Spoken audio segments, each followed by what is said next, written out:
Million Minutes of Metta and Mindfulness is an initiative to connect all our Dhamma brothers and sisters to practice together to alleviate the effects of COVID-19 on an individual and global level. By transforming ourselves through the practice of metta and mindfulness, then we offer this practice to the Buddha, Dhamma, Sangha, and invoke blessings, guidance, and protection for a swift end to the current crisis.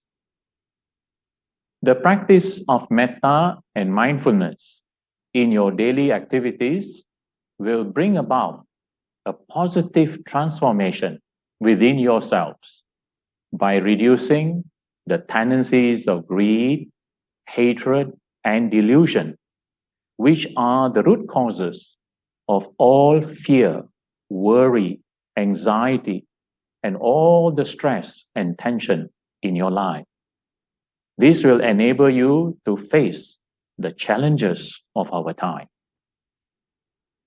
As we transform ourselves, so too will others around us be transformed. This is how we will be able to contribute to peace, harmony, and stability in the family, society, nation, and the world. Now, self-transformation is about change, not just small changes, but a lasting change in our habits and attitude towards life. Transformation takes place when we reach a certain critical point, just as water. The water needs to reach a critical temperature of 0 degrees centigrade to transform into ice.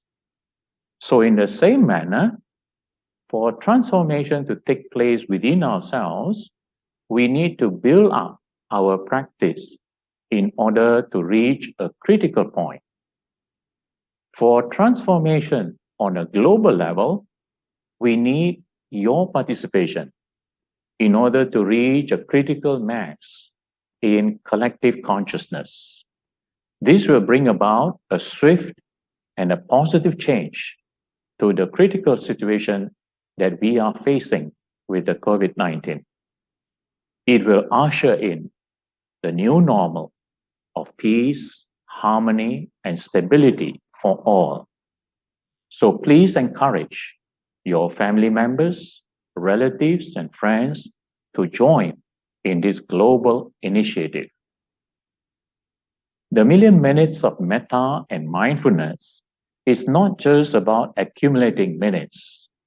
It is to encourage everyone, young and old, to put metta and mindfulness into practice in whatever way that you are familiar with, anytime, anywhere, and for any duration.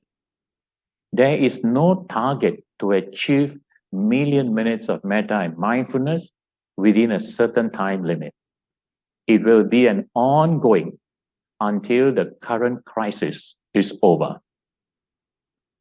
For those who are familiar with the formal practice of meditation on metta and mindfulness, on breathing anapanasati, we recommend that you do it at least once, if not twice a day. However, if you are not familiar with these practices, but you have other practices that inculcate love and compassion, and you're able to train the mind to become calm with clear awareness, you are welcome to substitute this instead. For example, this could be mantra chanting, such as Om Mani Padme Hum, the Great Compassionate Mantra, or some other sutras or relevant prayers in any tradition. Now, formal practice is recommended to train the mind in a more intensive manner at least once, if not twice a day. However, the practices of metta and mindfulness are not confined only to sitting meditation, but they can be applied at all times throughout the day. As it says in the Metta Sutta, that one should radiate metta in all directions. Uddang adoja tiriyancha, above, below, and all around. And tittang charang nisinova sayanova, whether standing, walking, sitting, or lying down.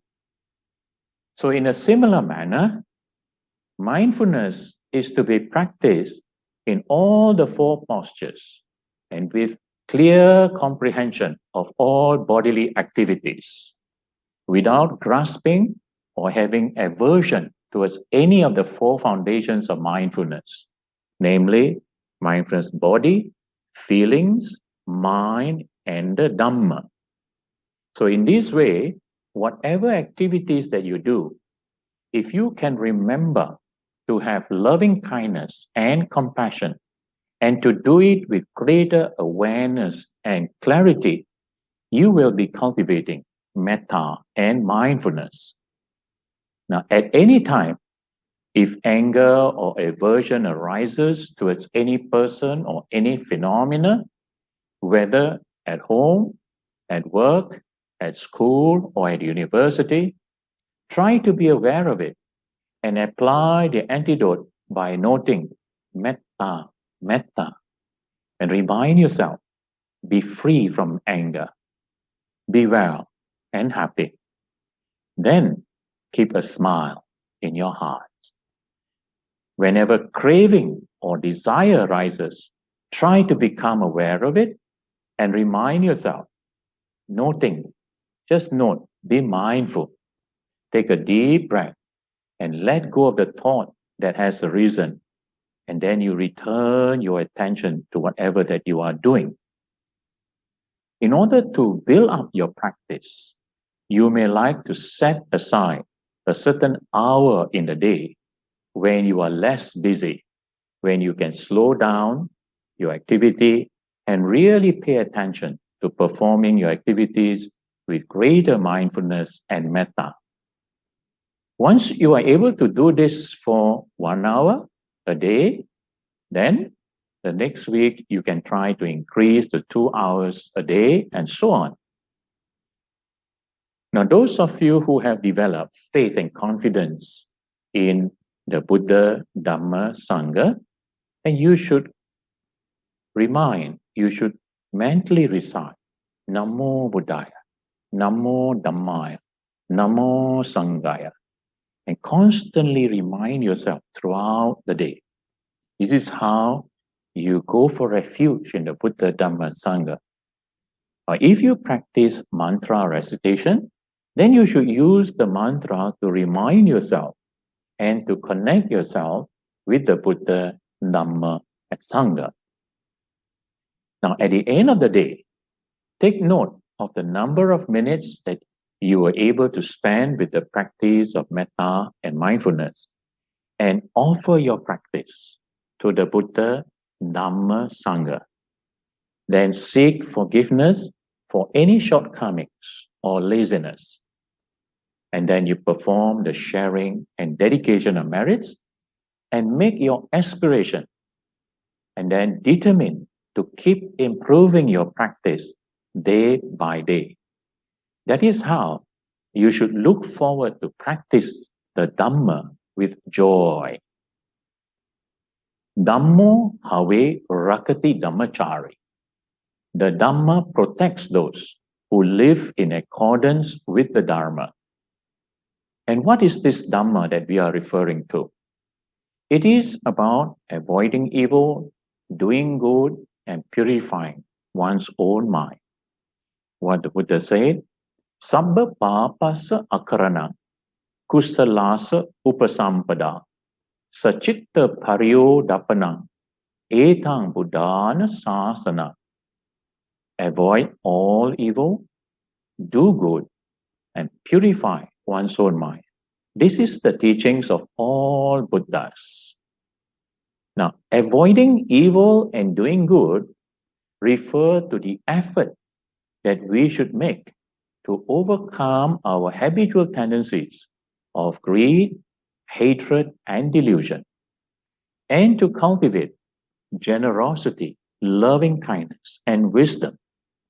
All these, including the purification of one's mind, can be achieved through the cultivation of metta and mindfulness.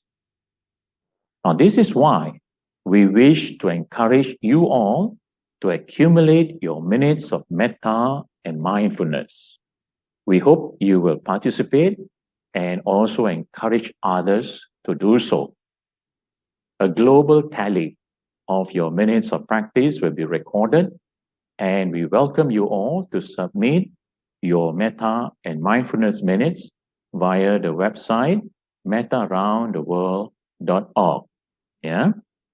The million minutes of metta and mindfulness is about reaching out to young and old to encourage and to inspire one another to practice the Dhamma and to transform ourselves so that we will truly be walking in the footsteps of the Buddha. So, happy Vesak to all, and may all beings be well and happy. Sadhu, sadhu.